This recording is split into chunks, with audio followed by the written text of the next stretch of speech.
Alright guys, so today I have two older bath bombs here. This one is from around Halloween, but I just chose to do these because I said I would come back and talk about some health stuff and give you an update. I feel like all I've done lately is be at the doctor's. And not just me, but like everybody. I feel like all my money and sanity is disappearing, but let's see, it started with, well, first I had to go to the dentist because I had a toothache. And then, let's see, my 20-year-old was working in the garage with his dad on a vehicle and ended up getting a wire stuck in his back. Which maybe, I don't know, I won't post pictures. I'm sure nobody wants to see that. My dead fish here is gross enough, right? But I do have pictures. But yeah, he just got the tiniest little piece of wire stuck underneath his skin, so I couldn't just pull it out or anything. I was going to get it out myself, which I should have, to be fair. But I took him to the emergency room anyway, and then the doctor made the hugest cut to get it out. Like, he couldn't find it, even though he had x-rays, and even I was trying to tell him where it is, but they, you know, when you're in there with a doctor, they won't let you get out of your chair, so I just felt like walking over there like, it's right here. But yeah, he went in there for something that should not have taken any stitches and came out with a couple, like 5 stitches instead, because the doctor just made the incision huge. But, let's see, and then Caden went to the doctor because he got poison oak. And then I have been going to the doctor multiple times now. Let's see, first I had blood work done. Well, let's back up. I guess I should say, in case new people are watching, I assumed I had endometriosis or something of that sort. Because too much information here, but let's get into it. This is pretty much an all-girl channel anyway, right? And you know, I learned a lot, and you never know what's normal or not normal until you're talking to other girls. And I really didn't have any other girls to be talking to. And most of them I did ask were like, no, we don't know what you're talking about. So, to sum it up, I have very, very heavy periods, like to the point where I couldn't really leave my house if I wanted to, even for a little while. Like, you know, for a 30-minute drive away or something, I would probably bleed through a pad. And then also I had quite a bit of pain. But the pain was mostly coming from, like, the really, really big blood clots that also happened during my period. Which I've learned is also not normal. Like, I guess some clotting is normal, but not to the extent I was having it. But it pretty much almost just caused, like, labor pains or contractions is what it felt like. And, so first I went in and had blood work done. They were checking my thyroid and, you know, am I close to menopause and am I anemic and all that kind of good stuff. But all of the blood work came back fine. I forgot this balm was going to turn red. I love the color of it.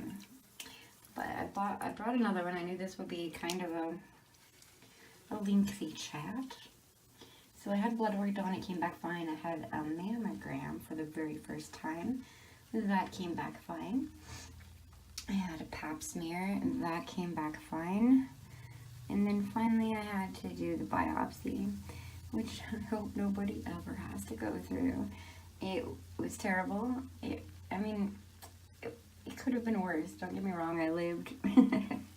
But it was very painful to have a biopsy of my cervix, I guess I should say. So I had to take medication to open my cervix up, which pretty much gave me cramps for 2 days, and then go in for the biopsy, which hurt. I'm not gonna lie, it did hurt pretty bad. And I remember getting up off of the table and there was blood all over the table. There was still blood on the tools that were on the counter. There was blood in the garbage, and I'm sorry, I'm a little morbid, but I was just looking around at everything in pain and going, so this is what an abortion is like. Which is terrible of me, but honestly, that was my first thought. I'm sorry. And no, that's probably not what an abortion is like, people, but do you remember, like, the first scenes of Dirty Dancing? For some reason, that's just how I picture it, okay? I'm sorry. But, let's see what else.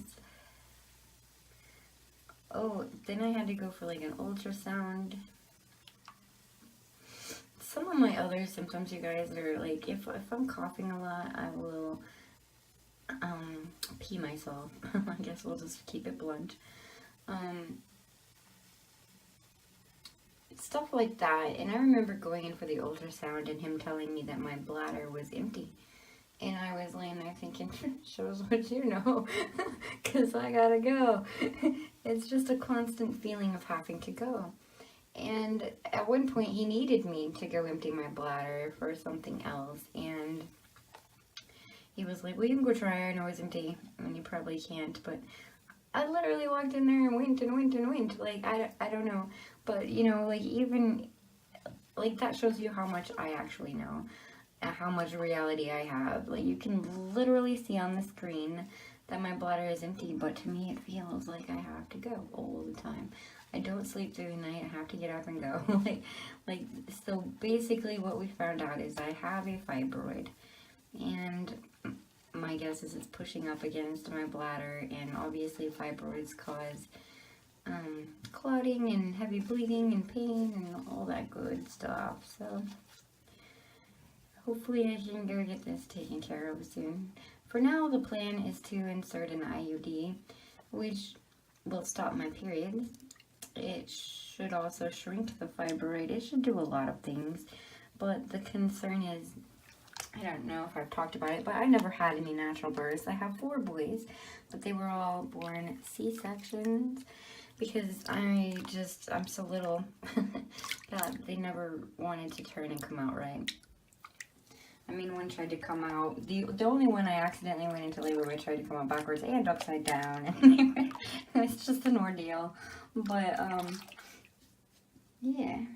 So to sum it up, my cervix, or my uterus, is really little. And,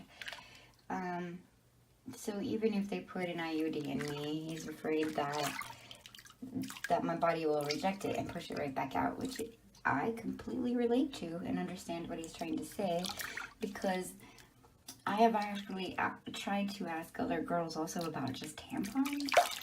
I can't really wear tampons because they just fall right back out. And I've tried to ask other girls about it, but again, they don't really know what I'm talking about.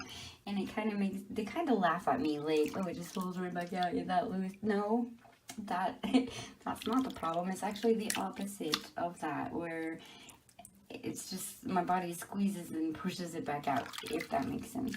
And so after the doctor said that, I lost hope, you guys. Knowing I already do this with tampons, I'm kind of thinking this IUD thing isn't going to work. And I really wish it would, because, I mean, without that, well, I probably have to just go have a hysterectomy or surgery or something, and that's scary. But, hopefully it works. And, I mean, obviously the IUD is going to be stuck way up farther than a tampon would be. And, yeah, wish me luck. But that, I guess, is my update. And now you know. I have a fibroid. I don't really know how big it is right now or anything like that, but I mean, I guess it doesn't matter because the IUD will stop it. And for those that don't know about IUDs, basically, yes, they are birth control, but they can be used for many other things. Obviously, I'm fixed. I have 4 boys. I don't need birth control, but for me, it's more to release the progesterone and stop my periods. So after about 3 months, your periods get really light, and then after about a year, they go away completely, which is great. And the progesterone being released will shrink this fibroid. So there's a lot of benefits in it for me. And then the IUD actually lasts for like 5 years, so really only have to deal with it for, you know, every couple of years. It shouldn't be that big of a pain in the butt, I hope. I could be wrong. I've never had one. If you guys have experience with them, please let me know. But, I mean, I'm guessing I could just go on this IUD for 5 to 10 years and then check again and see whether I'm close to menopause or whatever. But as of now, I'm 40 and I'm nowhere near it, they said. So, yeah. Have a good night, you guys.